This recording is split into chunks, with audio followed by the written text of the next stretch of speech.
Olá pessoal, tudo bem? Estamos aqui para mais uma aula. Hoje a gente vai variar um pouco o conteúdo. A gente vai falar sobre coesão e coerência. É um conteúdo que cai nas provas, né?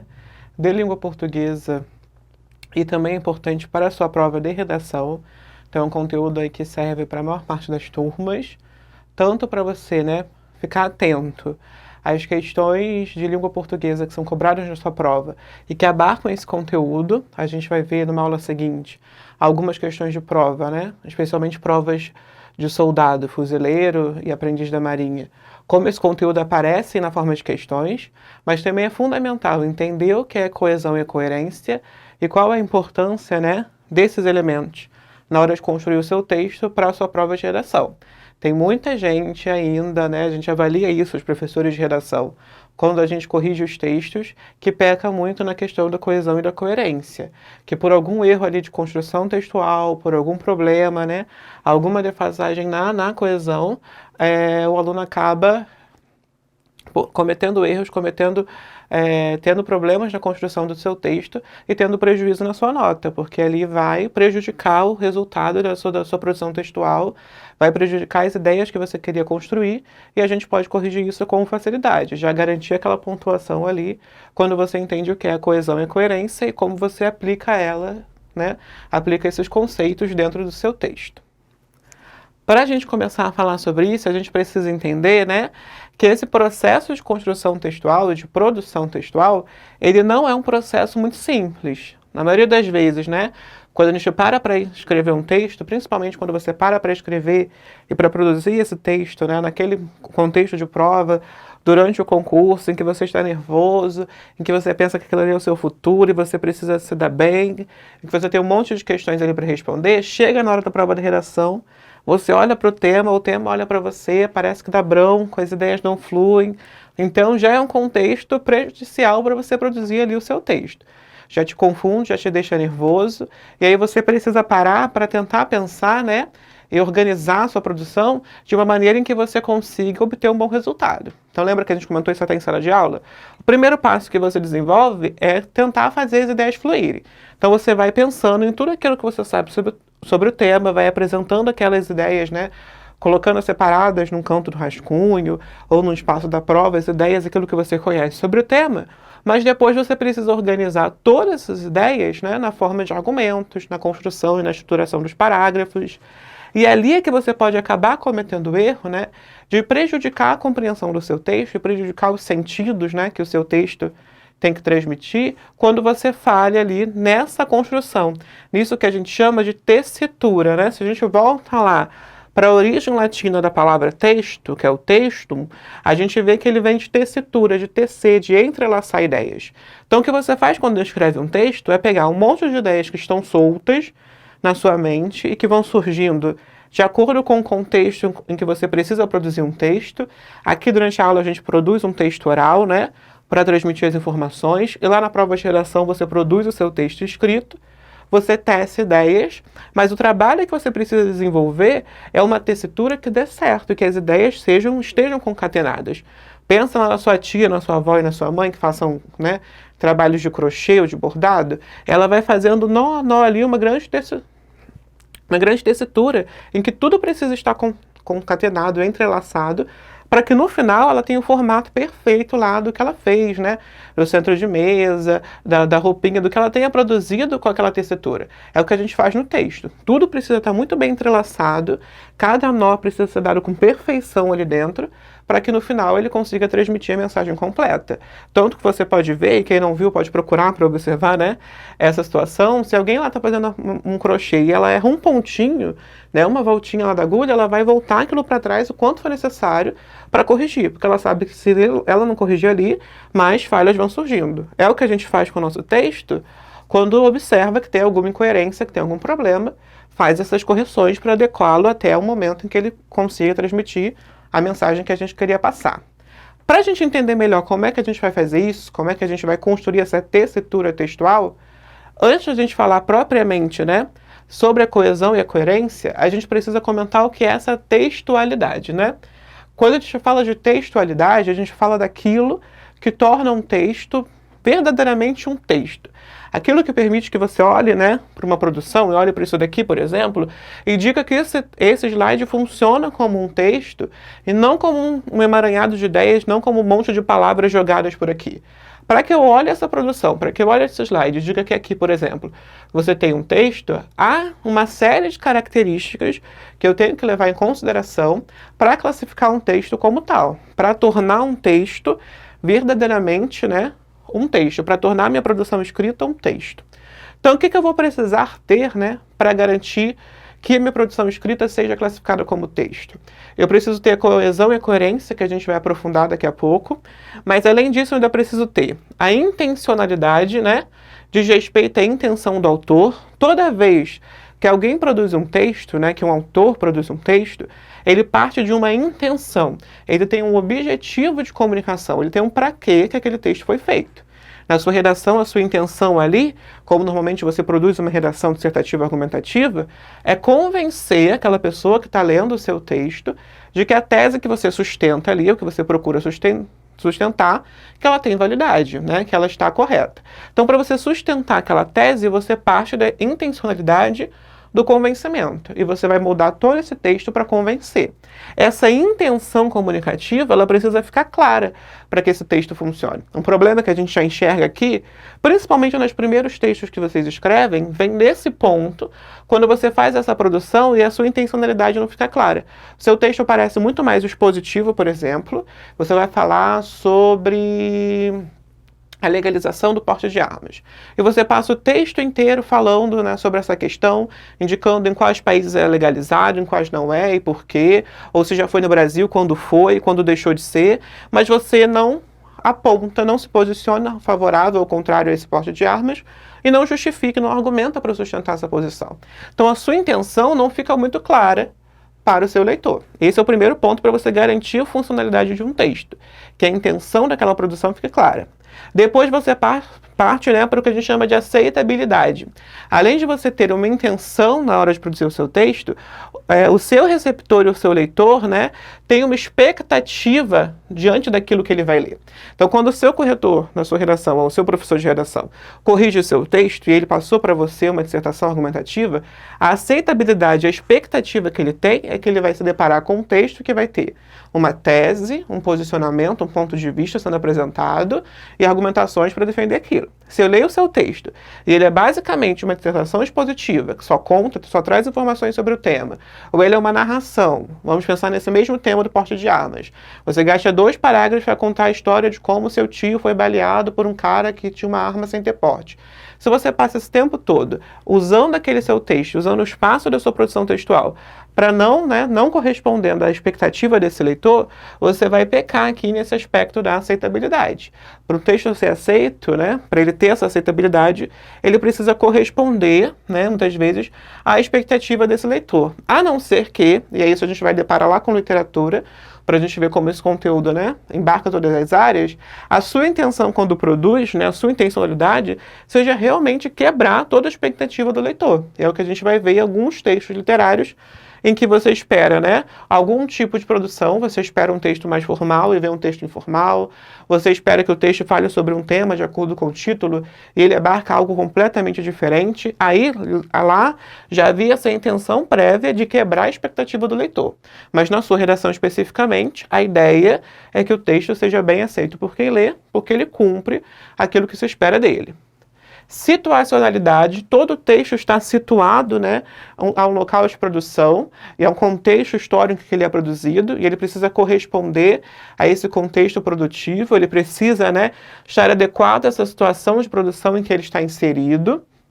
Então você não vai passar, por exemplo, ainda dentro da mesma temática, para a gente ver como isso se dá. Você não vai passar ali a sua redação, que fala sobre o porte de armas no Brasil, falando sobre o porte de armas no México, né, os problemas que foram gerados lá. Se você discute a sua redação inteira, né, sobre aquela questão, ou sobre o porte de armas nos Estados Unidos, você foge da sua situação comunicativa, você foge dessa sua situacionalidade. Quando a pessoa lê o seu texto, ela não vai conseguir identificar a relevância daquela produção para a situação em que ela está inserida. A informatividade, ou seja, refere-se à previsibilidade do discurso.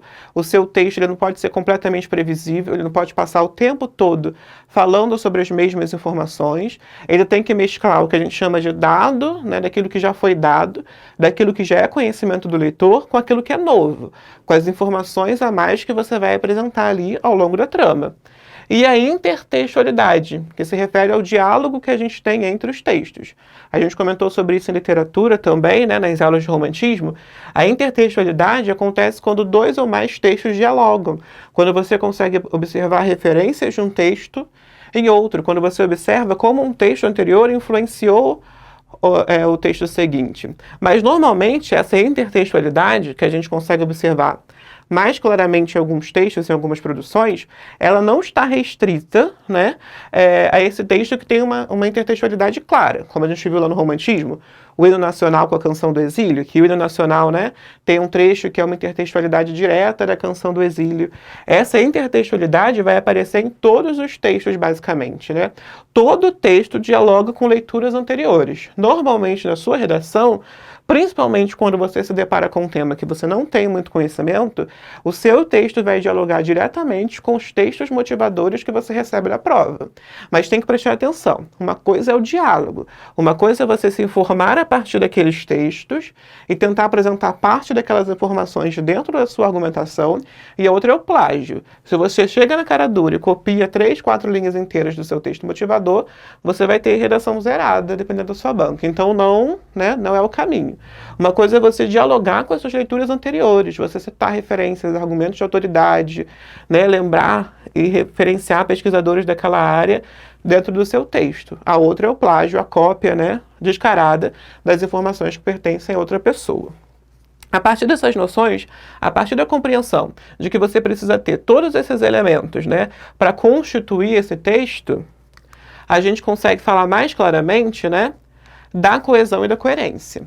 E aí o que aponto aqui antes para você é que essa escrita, né, olha o que vai falar. A escrita é algo que requer habilidade, determinação, paciência e aperfeiçoamento constante.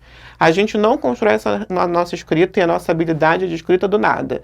Não tem como, não adianta, não vai ser em 5 minutos que você vai conseguir, né, ter uma escrita perfeita. Ela demanda paciência, ela demanda técnica, ela demanda, né, aperfeiçoamento constante. Por isso que a gente cobra semana a semana para vocês continuarem escrevendo, né, e produzindo, porque você vai precisar aperfeiçoar o tempo todo essa escrita para entender onde estão as suas falhas, em que momento o seu texto peca ali na intencionalidade ou na aceitabilidade, porque o seu texto é pouco ou muito informativo. A gente precisa entender, né, o que precisa ser modificado, e a gente só consegue promover essas modificações treinando e aperfeiçoando constantemente. E aí, ó, fundamentalmente, é preciso que você tenha clareza, né, quanto à mensagem que quer transmitir. E para que haja essa clareza, que essa mensagem fique clara, né, não tenha nenhum tipo de ambiguidade, não tenha nenhum prejuízo de sentido, é que a gente vai entrar para comentar realmente sobre essa demanda de uma coesão e de uma coerência. Para que você tenha uma mensagem clara, para que você tenha uma mensagem, né, marcada, com seus sentidos bem firmes, bem corretos, a gente precisa ter atento a alguns pontos importantes. Primeiro aqui, né, é ficar atento que, além da escrita, e além de desenvolver essa habilidade da escrita que demanda essa prática e esse aperfeiçoamento, eu não posso parar nunca de escrever, se eu escrevi, eu tenho que escrever de novo mais uma vez, a gente fala muito da reescrita, da revisão do seu texto, de revisar aquilo que você escreve, não é de escrever, entregar na mão do professor e acabou. Revisa, preste atenção, vê se você não deixou isso. Isso também tem sido constante, pelo menos eu vejo nas gerações. Vocês escrevem como em palavra. A gente entende que vocês quiseram escrever, mas a palavra ficou faltando porque você não prestou atenção e engoliu ela ali no meio do texto. Nada que um trabalho de revisão já não apontaria para você que está faltando ali uma palavra, uma expressão que você nem percebeu que deixou passar. Então, esse trabalho de revisão é que vai atentar para você conseguir ver que frase ficou mal estruturada, ou ficou com dificuldade de ser compreendida, não ficou tão clara, ou ficou muito longa, ou se teve alguma falha de ortografia ou gramática que você vai conseguir reconhecer ali, fazendo uma releitura atenta daquilo que você produziu. E aí, para garantir essa clareza textual e para garantir que o seu texto funcione, ele precisa ter isso que a gente chama de manutenção e progressão temática. Ao desenvolver o seu texto, você sempre vai partir de um tema, daquilo que é apontado para você, né, o tópico que precisa ser desenvolvido por você ao longo daquele texto, ao longo da sua produção textual. E partindo desse tema, o seu texto, ou o texto que você analisa na sua prova de língua portuguesa também, né, porque não é só a sua produção, mas a sua análise de questões, ele precisa ter a manutenção e a progressão do tema. Como assim? Esse tema precisa ser mantido ao longo de todo o texto, ele não pode chegar na metade do texto, no terceiro, quarto parágrafo, e mudar de tema, porque aí ele vai ter o que a gente chama de fuga ao tema, que é algo que a gente procura evitar nas nossas produções, né? E algo que a gente também vai observar e precisa conseguir analisar em textos, né, que são apresentados para nós. E ele também precisa progredir com o tema. Ele mantém, porque ele não vai fugir desse tema, mas ele precisa desenvolver o tema ao longo, né, do texto. Ele não vai passar o texto inteiro apresentando a mesma informação. Partindo daquele tema, ele desenvolve. E desenvolve de uma maneira organizada e concatenada. Uma informação precisa estar ligada à outra, uma informação precisa levar a outra, para que o texto possa evoluir com fluidez, para que não fique só um monte de tópicos um embaixo do outro. Ele precisa se concatenar e se unir, mantendo essa temática para não correr o risco de fugir ao tema. Então, olha aqui, por exemplo, ó. A política tradicional tem enfrentado resistência por parte da sociedade, sobretudo entre os mais jovens, seja o regime democrático, com sua tradicional lentidão, sejam os péssimos exemplos de tantos representantes da sociedade, o fato que em pouco tempo o voto se tornará artigo raro, tanto quanto a própria gestão pública. Então, se a gente vê, todos esses termos destacados que você tem aqui, né, fazem referência ao mesmo campo semântico, ou seja, ao mesmo campo de sentido.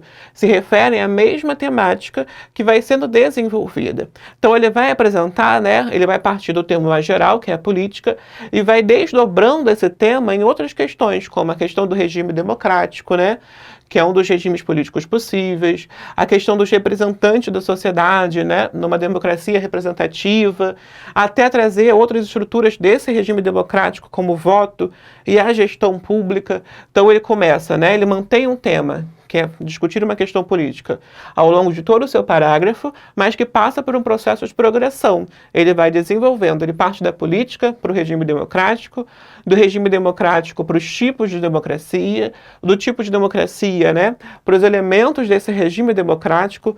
Tudo isso aqui, né, elabora o que a gente chama de um esquema temático, né, desenvolve o tema que foi proposto.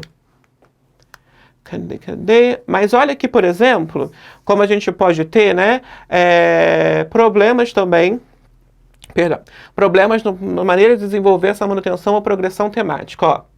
Na primeira idade, as narrativas exercem um papel fundamental na transmissão de valores. Sem dúvida, ouvir histórias ajuda a absorver comportamentos e mensagens, ainda mais quando se pode intervir no enredo. Os videogames cumprem essa função na contemporaneidade. E ainda porque ela começa daqui, na verdade, né? As tecnologias estão cada vez mais presentes na educação de uma criança. Então, se você parte da frase inicial desse parágrafo, né, e da colocação que ele apresenta aqui, parece para você que o tema que ele vai abarcar é a questão das tecnologias. No entanto, conforme você vai passando linha a linha, né, frase a frase, você vê que esse tema não progride. Ele não é nem mantido e nem passa por uma progressão. Então ele começa falando de tecnologias, depois ele vai falar sobre a questão da educação, mas os dois temas poderiam ainda ser vinculados. No entanto, da educação, ele passa para falar sobre narrativas e sobre a preservação, né, de valores e de comportamentos, e depois disso ele muda para falar sobre videogames, né? Isso pode parecer muito estranho, mas dependendo do texto que vocês produzem, isso seria um parágrafo usual, né, numa produção textual de um aluno de ensino médio até. Quando ele não consegue, ou por não conhecer o tema direito, ou por não ter uma bagagem de conhecimento, ou ter dificuldades para fazer essa construção textual, ele pode correr o risco de construir um parágrafo desse jeito, em que ele não mantenha, né, o tema, ele foge desse tema o tempo todo. Se ele estivesse falando, por exemplo, sobre as tecnologias na educação, ele acaba fugindo do tema dentro do próprio parágrafo, e ele não consegue progredir. As informações, né, não vão se sucedendo e provocando relações de causa e consequência. O que você tem aqui são informações jogadas, diferenciadas, que abarcam e que falam sobre temáticas diferentes.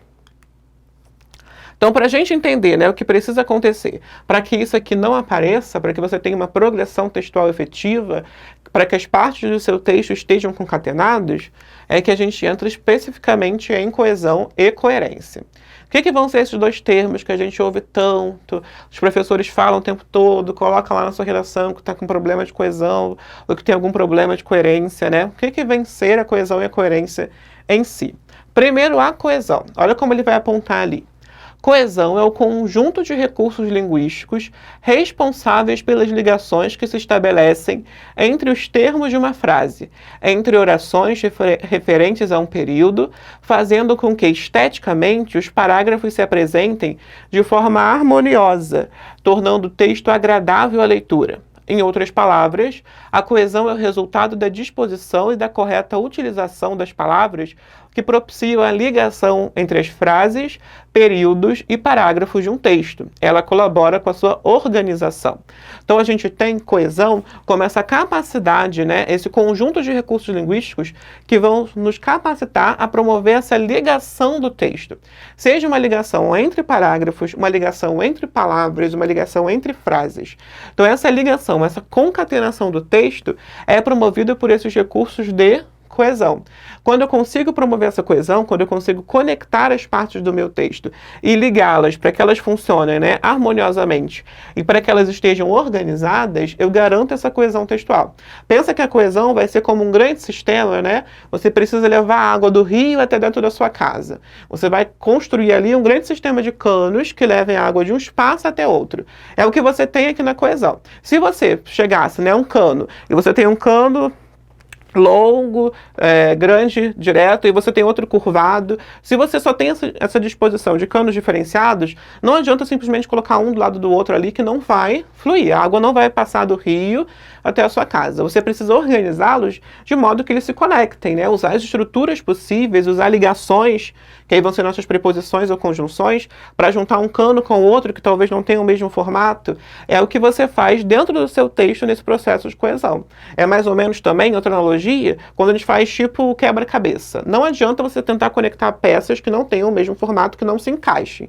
Você só vai conseguir fazer essa conexão, né, entre essas peças se elas realmente se encaixarem, se elas tiverem ligação entre elas. Então não adianta eu tentar ligar um elemento do seu texto, né, uma informação que está no primeiro parágrafo, quando você fala de tecnologia e educação, como apareceu lá no parágrafo anterior, não adianta ele querer jogar essa informação das tecnologias presentes na educação e já tentar ligar diretamente com a questão dos valores. Isso pode aparecer no texto? Poderia, se ele continuasse fazendo ligações para mostrar como essa tecnologia é usada na educação, que aplicativos são utilizados e como, por exemplo, um aplicativo podia ajudar na transmissão de valores. Se ele conseguisse fazer essas conexões, aí sim ele conseguiria levar até lá.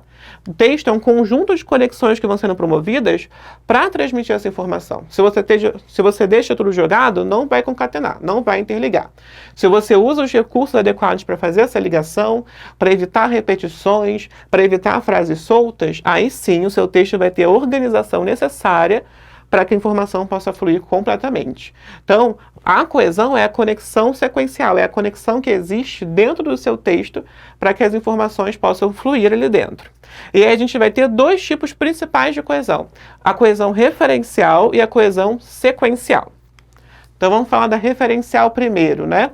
E isso é importante tanto na hora de você produzir quanto na hora de você analisar. Coesão referencial é tema, né, para a questão de praticamente todas as provas, tanto militares quanto de vestibular. A coesão referencial pode ser obtida através de alguns mecanismos que a gente chama de anáfora e catáfora. Primeiro aqui, né? O que vem a ser essa coesão referencial? Antes de a gente entender o que é anáfora e catáfora. Ao longo do texto, conforme você escreve o seu texto, você apresenta uma série de referentes, ou seja, uma série de elementos que você, né, ao qual você vai fazer referência, ao qual você vai apresentar informações, sobre o qual você vai apresentar informações. Esses referentes, muitas vezes, precisam ser retomados ao longo da sua produção textual. Você não vai falar de tecnologia da educação, como apareceu aqui, né, só nesse momento. Então vamos pensar que um referente aqui nesse trechinho seja tecnologias. Se ele precisa ir apresentando esse termo novamente ao longo do texto, ele vai usar uma série de referentes, uma série de elementos que possam retomar esse referente para que ele não precisa repeti-lo. Então ele fala aqui sobre tecnologias sendo usadas na educação. Aí depois ele vai ter que falar ainda de tecnologias para apresentar quais são essas tecnologias. Depois ele vai apresentar quais são os riscos que essa tecnologia oferece para o processo educativo. Ele tem o mesmo referente o tempo todo, que são as tecnologias.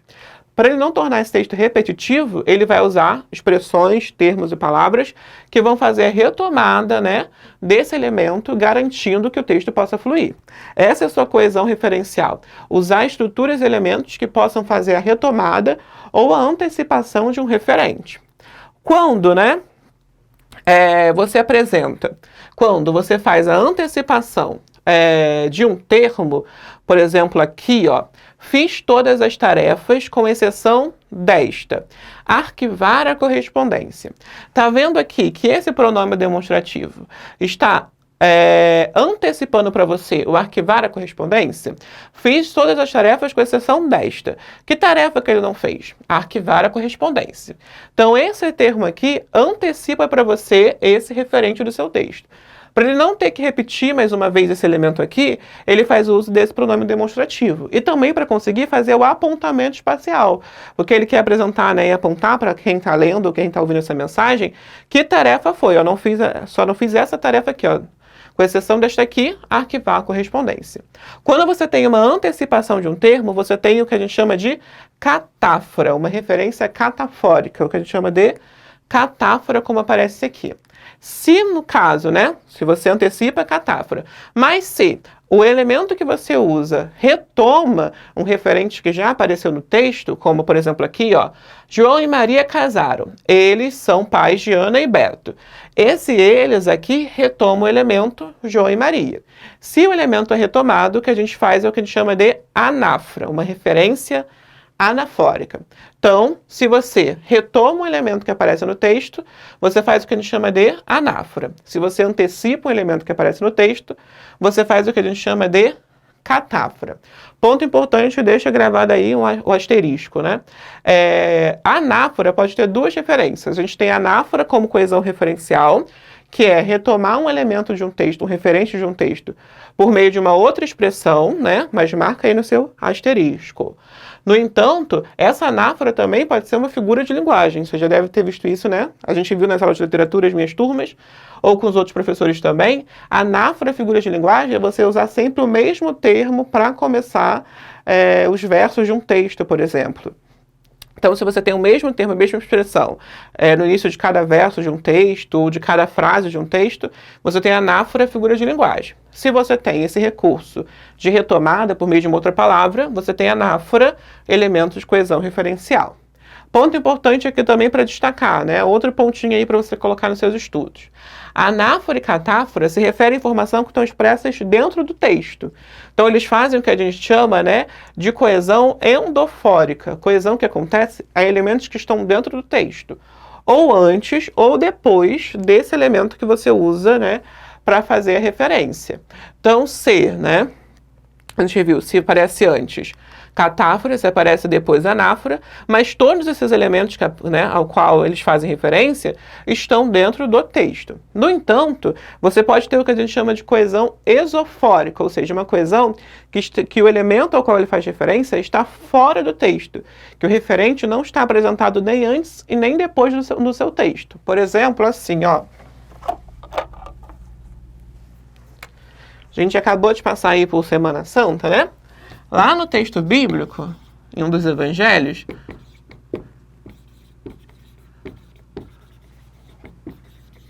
quando Jesus está lá na cruz, prestes a morrer, né? Ele diz, tudo está consumado.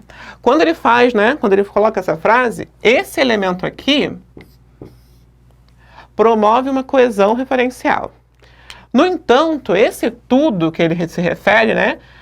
Ele não aparece nem antes nem depois, porque essa é a última frase que ele diz, né? Antes de falecer, não tem como esse texto progredir, e no entanto ele não apresenta, durante as suas falas na cruz, né? O que viria a ser esse elemento anteriormente.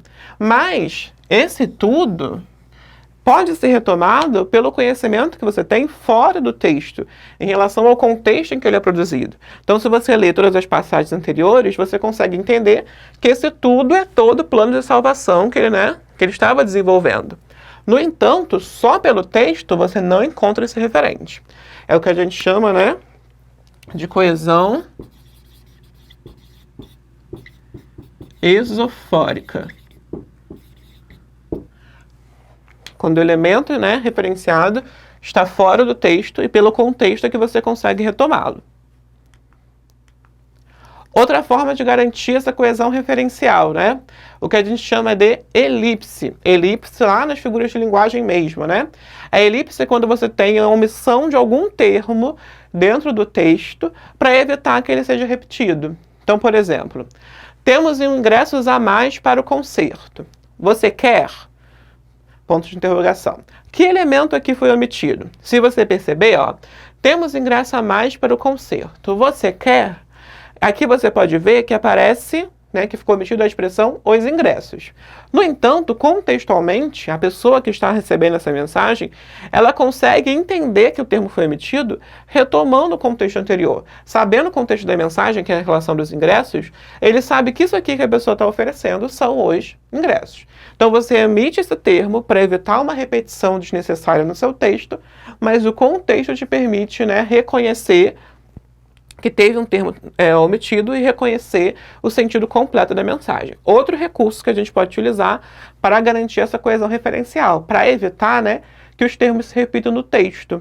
É um recurso que às vezes vocês exploram até pouco nas redações de vocês. Então, preferem repetir um termo muito longo, que às vezes vai acabar confundindo, ou preferem tentar achar um sinônimo, que às vezes você não tem certeza se funciona ou não. Então, às vezes vale a pena investir em uma elipse, deixar um termo ali que já apareceu omitido no seu texto também. Coesão lexical ou substituição lexical pode aparecer também com essa expressão, Na coesão ou substituição lexical, que ainda está inserido na coesão referencial, você faz a substituição de um termo, por palavras que tenham um sentido aproximado ou que sejam do mesmo campo lexical. O campo lexical é o campo de sentido, de significado, Então, se eles estão inseridos no mesmo campo lexical, no mesmo campo de sentido, você consegue fazer essa substituição de um termo por outro para evitar repetição também. E aí você pode substituir por um sinônimo, por uma palavra que tem sentido aproximado, por um nome genérico, ou seja, um nome que serve a diversas categorias possíveis. A gente vai ver um exemplo aqui, Por um hiperônimo, Se você não lembra, ou se você ainda não viu, o hiperônimo é uma categoria de palavras mais amplas, E dentro desse hiperônimo estão incluídos diversos hipônimos. Como assim? Se eu digo, por exemplo, flor, flor é um hiperônimo. No entanto, se eu coloco margarida, rosa, orquídea, eu entro no hipônimo, do termo específico. Então, pensa hiperônimo como termo geral e o hipônimos como termos específicos. Então, você pode estar falando de um termo, escrevendo um texto ou analisando um texto que fala de um termo específico, que fala, por exemplo, sobre margaridas, ou girassóis, e aí, em algum momento, para evitar a repetição daquele termo, ele substitui pelo hiperônimo flor ou pelo hiperônimo planta, para evitar essa repetição. Então, aqui um exemplo. Aquela escola não oferece as condições mínimas de trabalho. A instituição está literalmente caindo aos pedaços. Então, tá vendo esse elemento aqui? Ele serviu para substituir quem? A instituição é o elemento que substitui aquela escola. E quando eu faço essa substituição, eu uso um nome mais genérico, porque instituição pode servir para diversas categorias, instituições educacionais, religiosas, políticas, Mas que dentro desse contexto me permite retomar esse elemento sem, precisar repeti-lo, evitando repetição. E aí, além da coesão referencial, a gente tem também a coesão sequencial. A coesão sequencial, olha como ele vai falar, é responsável por criar as condições para a progressão textual. De maneira geral, as flexões de tempo e de modo dos verbos e as conjunções são os mecanismos responsáveis pela coesão sequencial no texto. Então, com a coesão referencial, eu evito a repetição, eu evito que o meu texto fique maçante, repetitivo. E com a coesão sequencial, eu garanto essa progressão do texto. Eu garanto que cada parágrafo, que cada frase, que uma palavra com outra, sejam concatenadas e conectadas para que o texto possa realmente fluir, para que ele possa ter o seu prosseguimento. E aí ele vai falar, ó, os mecanismos de coesão sequencial são utilizados para que as partes das informações do texto possam ser articuladas e relacionadas. Além da progressão das partes do texto, os mecanismos de coesão sequencial contribuem para o desenvolvimento do recorte temático. Então é aí que eu faço, né, a articulação de uma ideia com outra usando essa sequência. Então quando eu ligo um parágrafo a outro, com um elemento de adição ou com um elemento de oposição, né? Quando eu faço a ligação de frases por meio de elementos de oposição, eu garanto esse recorte temático. Eu garanto que essa apresentação do tema flua e que ela seja de acordo com a ideia que eu quero expressar em relação àquele tema. Então, se eu tenho um posicionamento em que algumas questões eu sou contrário, em outras eu sou favorável, eu vou usar esses recursos de coesão sequencial para apontar. Quando eu sou favorável, por exemplo, ao porte de armas, ou quando eu sou contrário a esse porte de armas, ou em que situações eu sou favorável à legalização do aborto, em quais situações eu posso ser contra, eu vou precisar desses recursos de coesão sequencial para interligar as partes do meu texto e para que elas façam sentido, para que elas não fiquem parecendo contraditórias. Se eu não uso esses recursos, e se eu me coloco lá favorável ao aborto aqui e contra o aborto ali, mas eu não deixo claro que em uma situação, né, eu tenho um posicionamento, em outra situação eu tenho outro posicionamento, eu causo prejuízo ao meu texto e eu vou acabar ali entrando numa relação de contraditoriedade, uma relação contraditória. Então eu tenho que prestar atenção em que elementos eu vou utilizar na hora de compor aquele texto, né? E na hora de fazer essa conexão, né? Isso vai ser permitido por conta do que a gente chama de conectivos ou operadores argumentativos. Então ele vai falar assim, ó, quando a relação entre as partes do texto pode ser expressa por meio de um valor abstrato, tal como posição, continuidade, explicação, estamos diante de um encadeamento lógico, é o encadeamento das ideias ao longo do texto. E uma narrativa, por exemplo, pode ter esse encadeamento na dimensão cronológica, na dimensão do tempo. Então, olha só. Naquele momento, Marcela percebeu que sua ideia não tinha sido muito boa. Antes de atender a campainha, tinha desarrumado o cabelo, para parecer que estava à vontade. Sem perceber, deu o pretexto para horas mais tarde pedir desculpa à amiga. Tá, percebe aqui que você tem várias expressões que você vai utilizar para promover realmente, né, essa concatenação cronológica, esse desenvolvimento temporal. Então, naquele momento, já me demonstra que eu estou numa situação, né, presente em relação à história. Então, antes de atender a campainha, eu volto lá ao passado, eu trago uma outra relação temporal para mostrar que as situações estão em momentos diferentes da minha trama. Então, eu uso todos esses recursos para fazer a concatenação e a ligação das partes do meu texto. Aí ele vai falar que existem 3 formas, né, 3 tipos de recurso dentro dessa coesão sequencial. A coesão intrafrasal ou frástica, né, que é dentro, perdão, que é dentro da frase, interfrasal ou interfrástica, que é entre frases, e interparagrafal, que é entre os parágrafos do meu texto. Então eu posso concatenar, né, dentro da frase, palavras entre si, ou trechos dessa frase um a outro. Eu posso conectar frases dentro de um mesmo parágrafo, isso é importante. Normalmente a gente vê textos com períodos muito longos, você traz uma ideia só que preenche uma frase do início ao fim da linha, isso prejudica o seu sentido, e a ligação entre parágrafos, que é fundamental para a construção do seu texto.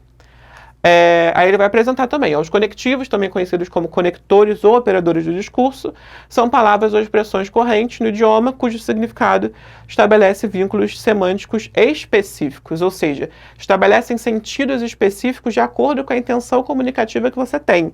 E aí você tem um ponto importante para os conectivos, que eu já destaco aqui, em que a gente vai ver melhor na aula de exercícios, né?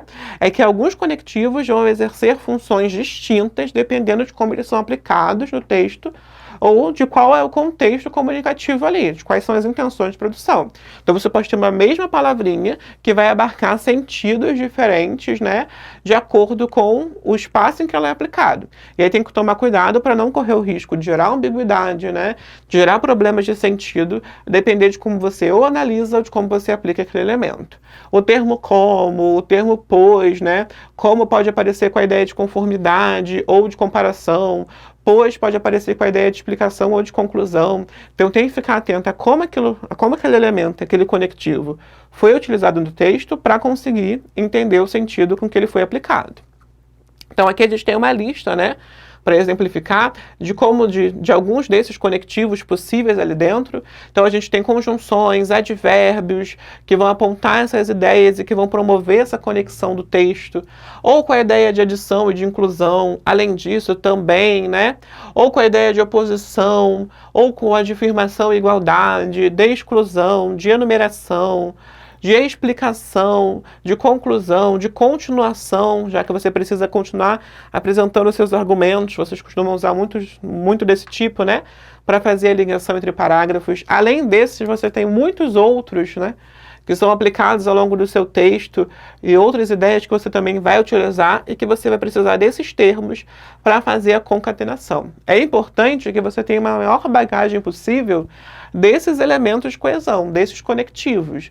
Mas como é que eu vou fazer isso, Leonan? Como é que eu vou decorar todo esse monte aqui de expressões que vão fazer essa ligação? Porque normalmente, pensa no de oposição, né? Normalmente o que a gente vê basicamente no texto de vocês é mais e porém. Acabou, né?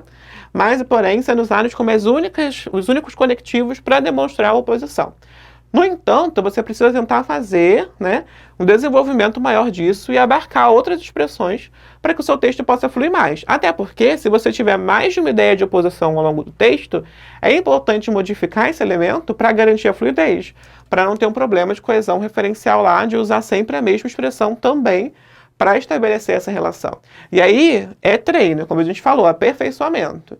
Tenta cada dia, né, ir gravando um termo diferente, escreve a tua redação e na hora de revisar, olha essas expressões, por exemplo, de oposição, viu que colocou um mais ali, tenta substituir por uma expressão, né, diferente, por um entretanto, por um diferentemente, por um todavia, né, a depender da ideia que você está transmitindo ali. Então, tenta fazer essa substituição, imprime isso, cola no seu quarto, monta uma lista de acordo conforme você for gravando, tenta gravar um por dia, usa a técnica aí que for mais adequada para você, para enriquecer esse vocabulário de expressões, né, que promove essa conexão, e para conseguir fazer isso tem que praticar, tem que construir nos textos e tem que ir utilizando esses recursos de acordo com os sentidos que você vai construir ali dentro. Tudo bem até aqui?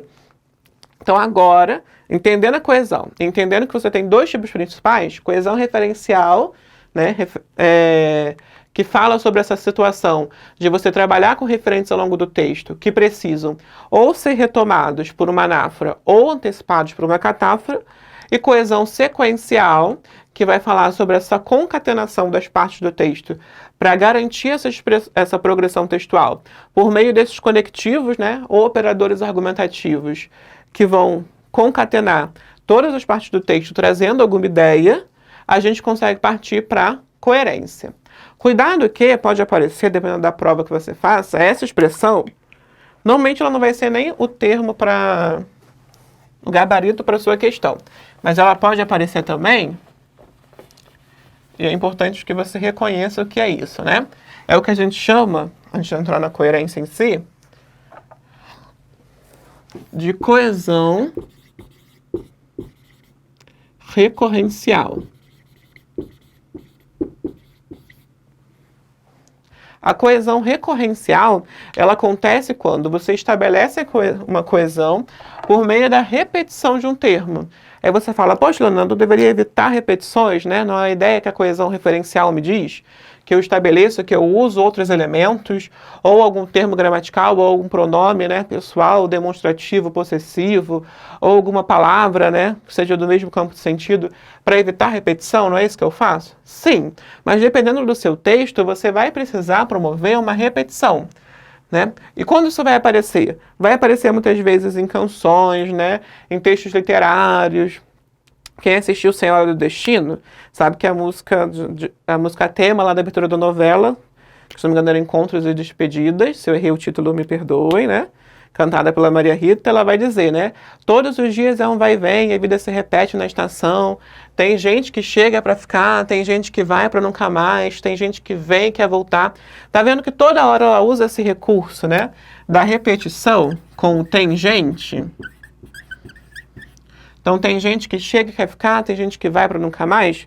Ali, nesse texto especificamente, repetir é um recurso importante para ela, porque vai garantir que ela desenvolva, né, essa imagem visual para você, desenvolva essa estrutura do texto e desenvolva esse sentido do texto dessa estação de trem que está o tempo todo com movimentação. Então, essa gente que vai, que fica, que veio para ficar, essa gente que está a sorrir e a chorar, mostra esse trânsito interminável dessa estação aí da vida e da morte, e ela apresenta essa relação ali com essa repetição. É importante para a progressão desse texto que ela realmente repita essa expressão para começar cada verso. Outro recurso que a gente usa mais, né, como coesão recorrencial, se a gente não está num texto literário, é o que a gente chama de paráfrase. Isso vocês já fizeram com certeza, mesmo sem saber o que é esse termo. Paráfrase é você repetir uma ideia com outras palavras. Então, quando vocês fazem pesquisa escolar, vocês fazem isso aqui o tempo todo. A pessoa fala, não pode copiar da internet. Aí você vai lá e faz o quê? Não vou copiar, claro que não quero zerar a questão. E a questão diz assim para você, né? O texto da internet diz assim para você. Getúlio Vargas...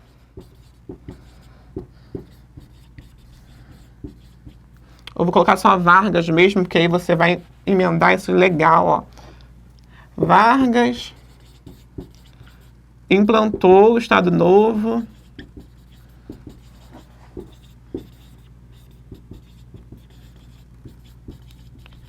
em 1937. Fazendo a sua pesquisa de história. O texto da internet diz isso. E aí você vai lá e fala assim, não vou escrever dessa maneira, né? Porque eu não posso copiar. Aí você escreve, em 1937, topicaliza, traz essa informação para frente. E em 1937, o presidente, né? O presidente Getúlio oficializou, né? Implantou ou iniciou o Estado Novo. Quando você usa esse recurso, né, de apresentar a mesma ideia com outras palavras, você promove essa coesão recorrencial.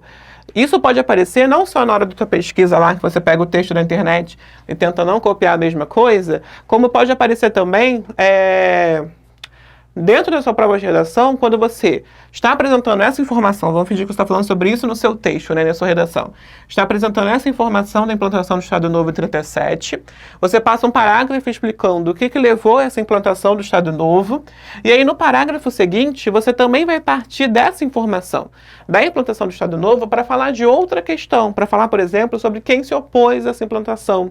E aí, para você retomar essa informação sobre o Estado Novo, e não trazer exatamente a mesma frase que iniciou o seu parágrafo anterior, você faz essa reconstrução, faz essa paráfrase, reconstrói, tira algumas coisas, modifica, né, alguns verbos ali, mas que tem o mesmo sentido, para utilizar essa estrutura novamente e iniciar um novo parágrafo. Isso é o que a gente chama de coesão recorrencial. Isso é para você ficar atento, né, não aparece tanto assim como questão de prova, mas é importante ficar atento caso esteja lá nas suas alternativas, não acabar te confundindo. Agora, para terminar, né, a gente vai falar da coerência rapidinho. A coerência é o que vai garantir, né, é a relação lógica das ideias de um texto. É o que vai garantir que o texto faça sentido e que a construção do sentido dele flua e esteja correta e adequada, né? Então, um texto incoerente é um texto contraditório, redundante, inconclusivo, é um texto que tem prejuízo de sentido. Então, a coerência é um texto que consegue concatenar todas as suas ideias, estabelecer relações lógicas para que o texto tenha um sentido completo. Então, um texto contraditório que apresenta uma informação e logo em seguida apresenta a informação oposta, tem prejuízo de sentido, é incoerente, né? Um texto redundante que fica repetindo sempre a mesma informação tem problemas de coerência também, né? Então ele fala assim, ó, assim a incoerência não é só uma questão de conhecimento, decorre também do uso de tempos verbais e da emissão de ideias contrárias. Então você não tem um texto incoerente só se você não sabe sobre o tema e joga uma informação que você criou na sua mente. Você também tem incoerência se o seu texto é repetitivo o tempo todo, se você apresenta uma ideia, mas não presta atenção no que escreve, e logo em seguida já traz uma ideia contrária, ou se o texto que você analisa faz isso também, né? Apresenta uma ideia e logo abaixo ele mesmo se contradiz, apresenta uma informação oposta ao que foi anteriormente exposto. Então, por exemplo, ó, exemplos de textos incoerentes. O relatório está pronto, porém o estou finalizando até agora. Olha só como isso aparece ali para você. Por que a gente diz que esse trecho é incoerente, né? Porque ele apresenta dois processos distintos. Um processo verbal acabado, está pronto, e um processo inacabado. Eu estou finalizando até agora. Se ele estivesse verdadeiramente pronto, né, não estaria passando por uma finalização. O que acontece em alguns textos que você vai ter que analisar é tentar tirar sentido de onde parece não ter. Então, dependendo do texto que você analisa, você pode tentar olhar para o contexto para tentar trazer uma coerência para esse trecho aqui. Então você pode pensar que a pessoa terminou o relatório, né? Terminou de escrever, mas ela ainda está fazendo as correções e adequações, ajustando lá para a formatação adequada do texto. Você pode tentar atribuir esse sentido para tentar romper com a incoerência. É o que a gente faz quando se comunica. Se a gente se depara com um texto incoerente, a gente tenta procurar formas de torná-lo coerente e adequado novamente. Por exemplo, aqui, ó. Ele é vegetariano e gosta de um bife muito mal passado.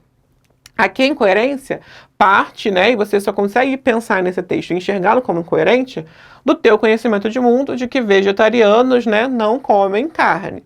Então, se você vê esse texto e se depara, o teu conhecimento de mundo diz que tem uma incoerência aqui dentro. Mas aí, dependendo do texto que você analisa, você vai ter que forçar ali a sua mente para tentar encontrar uma coerência aqui dentro. Ou que essa frase esteja sendo expressada de uma maneira irônica, alguém que está ironizando uma pessoa que diz que é vegetariana, mas na verdade não é. Ou porque, né, ele é vegetariano, mas ele ainda guardou aquele gosto da carne, ele ainda acha muito saboroso, mas ele não come, mesmo achando gostoso. Você pode buscar, né, sentidos para esse texto que originalmente não tem. Para garantir essa coerência, para garantir que o seu texto seja coerente e que os textos que você analisa tenham coerência, eles vão precisar corresponder a alguns fatores importantes, que vão ser, primeiro, o conhecimento de mundo, que é todo o conhecimento que a gente aprende ao longo da vida, adquire ao longo da vida, tanto no convívio familiar, no convívio em sociedade, quanto na escola, né? E que a gente vai armazenar na memória, e que são importantíssimos para que a gente entenda os textos. E aí a gente divide eles, por exemplo, em rótulos ou frames, né? Que são aqueles conhecimentos básicos sobre um tema. Então, quando alguém fala para você Páscoa, você pensa em coelhinho, chocolate, Jesus. São todos rótulos sobre aquele conhecimento que você vai guardando. É uma das categorias de conhecimento de mundo que você pode desenvolver. Ou os esquemas, né? Os planos de como as coisas funcionam ao longo do tempo. Então, quando você entra na autoescola, por exemplo, e aprende a ligar um carro, você aprende ali dentro um esquema. Né? Um esquema, um conhecimento de mundo que parte de um esquema. O que você tem que fazer, que tem que entrar, ajustar o banco, colocar o cinto, virar a chave. É um esquema que você aprende que depois vai se tornar tão natural que você nem percebe que aquilo que foi um conhecimento de mundo que você absorveu. No entanto, quando você se depara, sei lá, com um carro automático que não segue aquele mesmo procedimento para ligar, ou quando você lê um texto em que você não entende como funciona algum veículo ali, você precisa acionar esse seu conhecimento de mundo para tentar compreender tudo o que está acontecendo e tentar entender como aquele texto e aquelas relações funcionam. Então, por exemplo, aqui, ó, peru, panetone, frutas e nozes, tudo apostos para o carnaval. Se você ler esse texto, você já estranha, porque tem um elemento, né, ao qual ele faz referência, que é o carnaval, mas todos os conhecimentos, todos os rótulos que ele apresenta aqui não fazem referência a essa festividade, mas sim ao Natal. Você já enxerga ali a incoerência. As inferências, né, que são as conclusões que a gente consegue chegar a partir daquilo que está exposto no texto, não está explícito ali para você, mas você consegue chegar a essa conclusão partindo também do seu conhecimento de mundo. É o que você tem aqui na tirinha, por exemplo, ó. Vamos ver, Manolito, uma palavra que começa com P. Vai ver que ele vai falar aquele palavrão. Política. E falou mesmo. Aqui não está explícito, mas você consegue entender e promover a inferência, promover a conclusão de que para Mafalda, política é uma coisa feia, já que ela associa aquilo a um palavrão. Não está explícito, a Mafalda não fala que ela considera isso uma coisa feia, uma coisa horrorosa, né? Explicitamente para você, mas são as inferências que te permitem chegar a essa conclusão, e que vão garantir, né, o conhecimento que se tem ali do texto e a coerência do texto. Por isso, às vezes, é importante deixar bem claro o teu posicionamento, principalmente quando você escreve a redação, porque dependendo de como você coloca as suas expressões e dos elementos que você escolhe utilizar, cada pessoa que vai ler o seu texto pode ter interpretações diferentes. Então, toma cuidado para não permitir inferências que não correspondam àquilo, né, à ideia que você quer transmitir. Contextualização também vai ser fundamental para a construção e para a análise dos textos. Então, fica atento quando você estiver lendo as suas questões ao contexto de produção que você tem aqui, né? Aqui, por exemplo, você tem o Diário do Rio Claro, da época, né? Em órbita lunar, hoje os astronautas norte-americanos. Então, uma manchete de jornal do ano de 1969, quando você teve a chegada do homem à Lua. Então, você precisa contextualizar para entender como funciona essa manchete. E o que esse hoje aqui quer dizer? Hoje para aquele período. Então, dica sempre, tá fazendo prova, leia aquela informaçãozinha pequenininha que eles deixam no canto de referência do texto, porque ali normalmente você tem ano de publicação do livro para entender o período histórico que você está. O nome da obra já pode te dar dicas que vão permitir que você anule, né, algumas alternativas na sua prova. É necessário, então, reconhecer esse contexto. Informatividade, tomar cuidado. Quanto maior informação não previsível um texto tiver, ele é mais rico e interessante. Então, ficar dizendo óbvio, né? Ou aquilo que já se conhece, não vai permitir um desenvolvimento do texto. E aí, para garantir essa coerência, o texto precisa respeitar, né, esses três aspectos. Não ter o princípio da não contradição, ou seja, não utilizar ideias contraditórias, o princípio da não tautologia, não utilizar ideias repetitivas e redundantes, e o princípio da relevância, só apresentar ideias que se relacionam, evitar tópicos que vão além do tema. Então, se você está falando, né, sobre a adoção de animais, você não vai parar um texto falando sobre a importância da adoção de animais, você não vai ficar um parágrafo ali inteiro falando sobre como você acha cachorros divertidos. Se você começar a falar sobre isso e depois falar sobre raças de cachorros, você vai fugir, né, da relevância dos assuntos relevantes na construção especificamente daquele texto que você está desenvolvendo. Então, para um texto ter coerência, ele tem que garantir não ser contraditório, não ser repetitivo e apresentar apenas informações relevantes ao tema que vai ser desenvolvido, para que aí sim você consiga promover uma relação entre coesão e coerência, que são coisas distintas, mas que precisam funcionar, que precisam estar concatenadas, né, para que o texto possa fluir. No entanto, e isso é um ponto importante, você pode ter texto que seja coeso, ou seja, que seja interligado, mas que tenha incoerência, que seja sequenciado, que não fica repetindo expressão, mas que ainda é incoerente, como por exemplo aqui, ó, a ONU apresentou hoje a primeira universidade global em linha e de matrícula gratuita, com a qual tratará de impulsionar o acesso à educação superior dos estudantes das regiões menos desenvolvidas do mundo. Os únicos gastos para os alunos são uma matrícula que varia entre os 15 e 50 dólares, dependendo do país, e 10 a 100 dólares por cada exame. Qual é a incoerência que a gente tem aqui nesse trecho, né? Como é que ela é uma universidade de matrícula gratuita e você tem que pagar, né, uma taxa de matrícula? Então você observa ali que há uma incoerência na forma como as informações são apresentadas. No entanto, tudo está conectado aqui, as informações fluem, o texto é bem construído, mas você tem um problema de incoerência. Então você pode ter texto coeso, mas que é incoerente, assim como você pode ter texto que não tem coesão, mas tem coerência. Por exemplo, aqui nesse texto, circuito fechado, ó. Chinelos, vaso, descarga, pia, sabonete, água, escova, creme dental, água, espuma, creme de barbear, pincel, espuma, gilete, água, cortina, sabonete, água fria, água quente, toalha, creme para cabelo, pente, cueca, camisa, abotoaduras, calça, meia, sapatos, gravata, paletó, carteira, níqueis, documentos, caneta, chaves, lenço, relógio, maço de cigarros, caixa de fósforo, jornal, mesa, cadeiras, xícaras e pires, prato, bule, talheres, guardanapos, quadros, pasta, carro. Então, o que você primeiro vê aqui, pensa que é só um monte de palavras, né, apresentadas, jogadas ao longo do texto. No entanto, quando você vai lendo e vai prestando atenção, você observa como as relações vão se dando aqui dentro. Então, você vê que apresenta a rotina diária de uma pessoa, desde a hora que ela acorda e levanta da cama, chinelos, vasos de carga, né, até o momento em que ela sai de casa para o trabalho. Nesse trecho da obra, esse texto, depois vocês podem procurar, ele apresenta o dia inteiro da pessoa, um circuito fechado, da hora que ela acorda, da hora que ela dorme, dessa maneira, só colocando as palavras em sequência para você, né, apresentação em sequência das palavras, e que você consegue observar que uma cena vai terminando de acordo com o sinal de pontuação.